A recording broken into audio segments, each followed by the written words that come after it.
What if I told you that if global war escalates in 2026, some US states would feel the economic shock within days, while others might barely notice at first? This is not about missiles or invasions. It is about oil prices, bond markets, insurance systems, defense budgets, and the silent economic pressure building underneath America right now. It doesn't start with sirens. It starts with oil futures. It starts with bond markets twitching.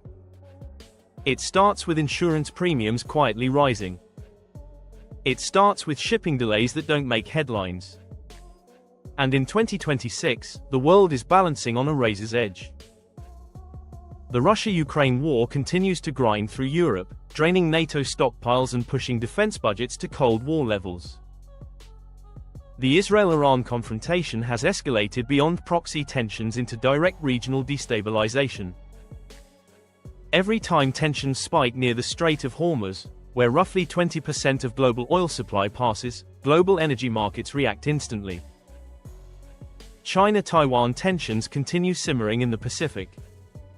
Cyber attacks on infrastructure are increasing. Defense spending across Western nations is rising sharply. Insurance markets are tightening globally. Shipping insurance premiums in conflict-adjacent regions are climbing. This is not yet World War III. But the economic conditions that precede prolonged global conflict are here. And if escalation happens, the impact across America will not be equal.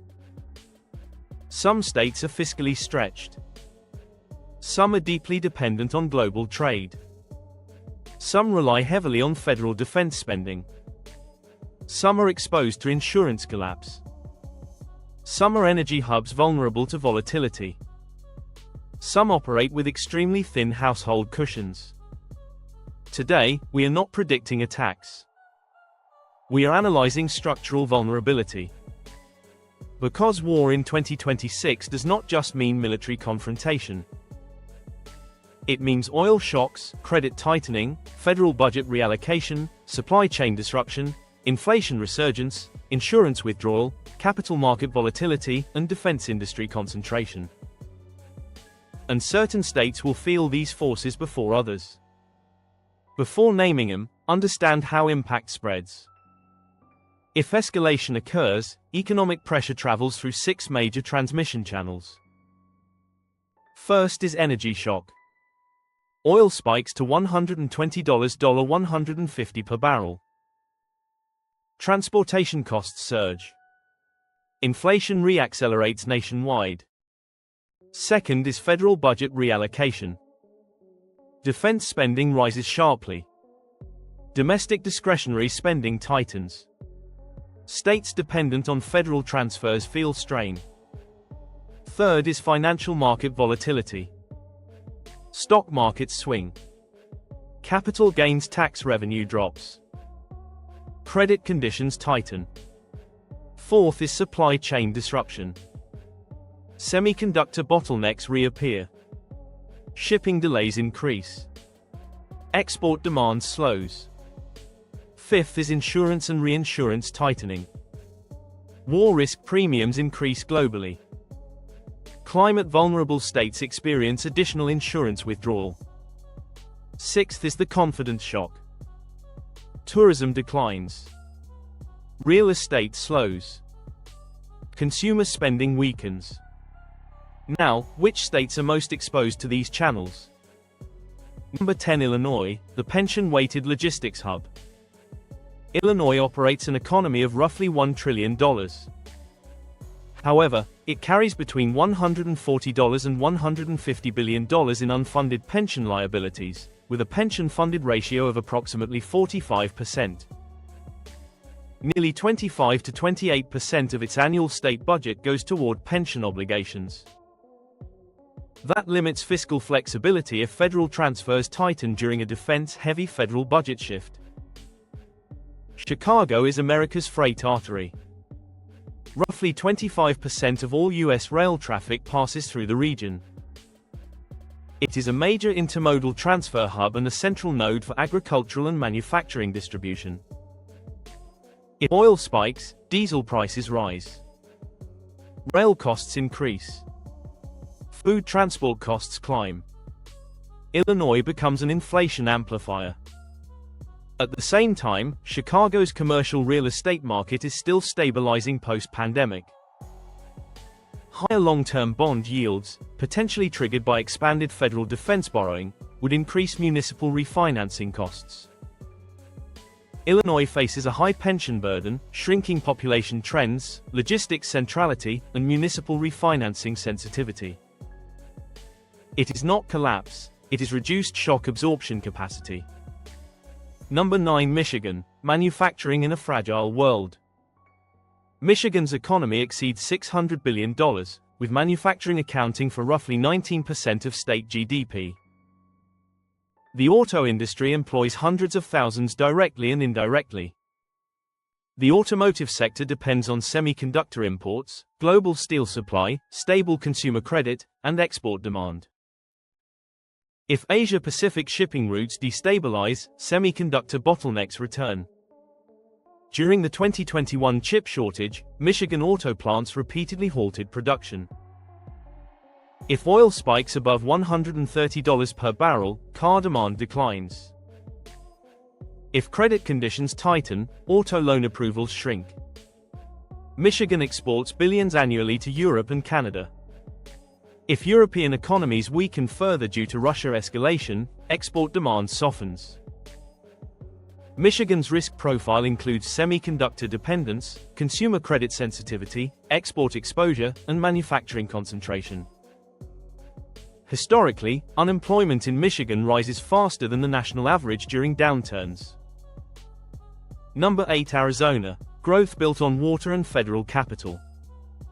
Arizona's GDP exceeds $450 billion. It has been among the fastest growing states nationally. Approximately 40% of Arizona's water supply comes from the Colorado River. Lake Mead remains historically stressed, and federal water cuts are ongoing. Long-term economic expansion depends on water reliability. Phoenix saw home price increases exceeding 50% during the pandemic housing boom.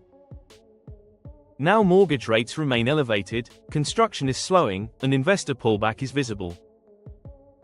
If inflation resurges due to oil shock, interest rates remain high longer, tightening affordability. Arizona hosts major semiconductor megaprojects, including Intel expansion and TSMC facilities. These depend on Federal CHIPS Act funding. If prolonged war shifts federal spending heavily toward defense procurement, civilian industrial subsidies could tighten. Arizona's risk profile includes water constraints, housing cycle sensitivity, federal industrial subsidy reliance, and growth dependent on stable macroeconomic conditions. Number 7. Louisiana, energy power with climate fragility. Louisiana's economy stands near $300 billion and refines approximately 20% of U.S. petroleum. If Middle East instability disrupts oil shipping routes, oil prices spike sharply. Short-term revenue gains may occur. However, extreme volatility reduces long-term capital investment stability. Historically, oil boom-bust cycles have destabilized Louisiana's economy. Louisiana also faces severe climate exposure. It loses land faster than nearly anywhere on Earth. Hurricane recovery costs are rising. Insurance retreat is accelerating. War-driven inflation increases rebuilding costs for lumber, steel, labor, and concrete. Reinsurance markets are already strained globally. If war risk premiums rise further, Gulf states feel double pressure.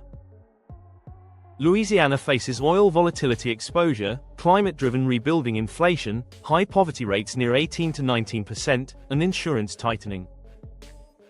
Number 6. Florida, insurance system under structural pressure. Florida's GDP exceeds $1.4 trillion. Tourism contributes more than $100 billion annually. More than 15% of Florida's employment is tied to tourism. Property insurance premiums have doubled or tripled in many areas. Multiple major insurers have exited the state. If global war increases reinsurance pricing, Florida's property insurance crisis could worsen. Global instability reduces international travel. Oil spikes increase airfare costs. Tourism declines quickly during geopolitical uncertainty. Florida experienced massive in-migration between 2020 and 2023.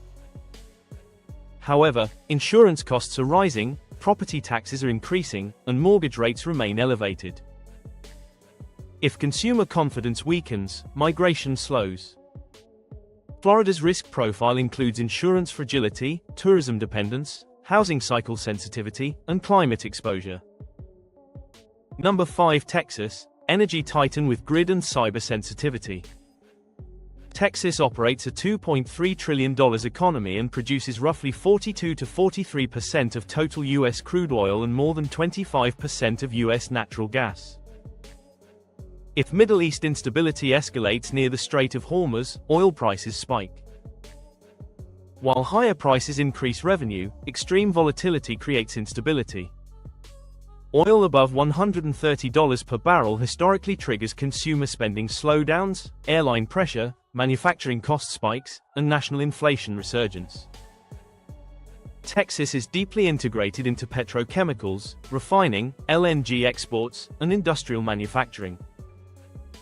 Severe oil price swings complicate long-term investment planning. ERCOT operates independently from the national grid. While it offers flexibility, it lacks redundancy. Energy infrastructure is increasingly targeted via cyber warfare.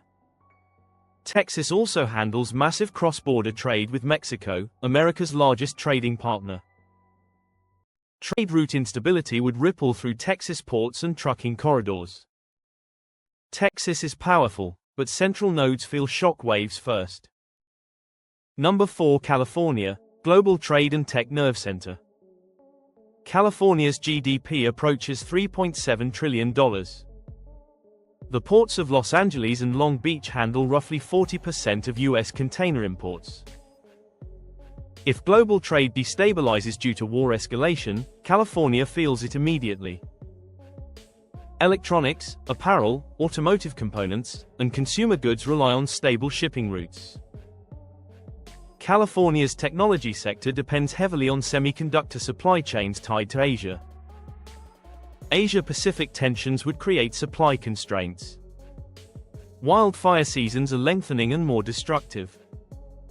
Major insurers have reduced homeowner policy issuance in high-risk areas. War-driven inflation increases rebuilding costs, accelerating insurance retreat. California's Central Valley produces roughly 25% of U.S. food supply. Agriculture depends on diesel fuel, fertilizer, often globally sourced, and water stability. War-driven fertilizer price spikes increase farming costs. California's integration into global trade, tech supply chains, insurance markets, and agriculture creates high sensitivity. Number 3. Virginia, defense and cyber infrastructure core. Virginia's GDP exceeds $700 billion. It houses the Pentagon, Norfolk Naval Base, the world's largest naval base, CIA headquarters, and major defense contractors. If global war escalates, defense budgets expand dramatically. Virginia benefits initially. However, federal borrowing increases, long-term treasury yields rise, and debt servicing costs expand nationally. Pressure mounts on non-defense discretionary programs. Northern Virginia houses one of the densest concentrations of data centers and internet infrastructure in the world. During geopolitical escalation, cyber operations increase and infrastructure hubs become strategic targets. Virginia thrives during defense expansion but remains structurally tied to federal fiscal decisions. Number 2. New York, financial shock amplifier. New York's GDP stands near $2 trillion. Wall Street manages trillions in global capital. If war escalates, markets react instantly. Equity markets fall. Bond markets swing. Capital moves towards safe havens. Credit spreads widen. New York's tax base depends heavily on capital gains, financial transactions, and corporate profits. During volatility, capital gains shrink, bonuses tighten, and tax revenue fluctuates sharply. Commercial real estate remains under stress. Higher long-term interest rates increase refinancing costs. Municipal debt obligations remain significant. As a financial hub, New York does not just feel shocks, it transmits them. Number 1. Mississippi, lowest economic cushion. Mississippi's GDP is approximately $150 billion.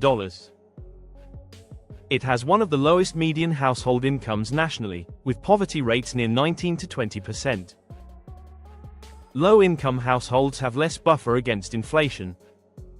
If oil spikes to $130 to $150 per barrel, gasoline prices surge, food transport costs increase, and utility bills rise.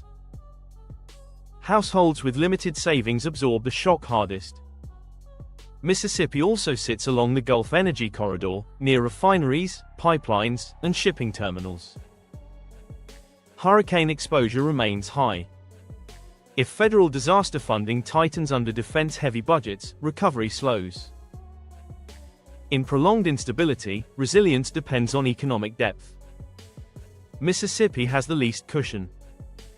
This is not a collapse narrative. It is a structural sensitivity map. America remains economically powerful. But global instability magnifies weaknesses through energy volatility, financial market reactions, insurance withdrawal, federal budget shifts, and supply chain disruption. War in 2026 would not affect every state equally. It would follow economic fault lines already embedded in the system.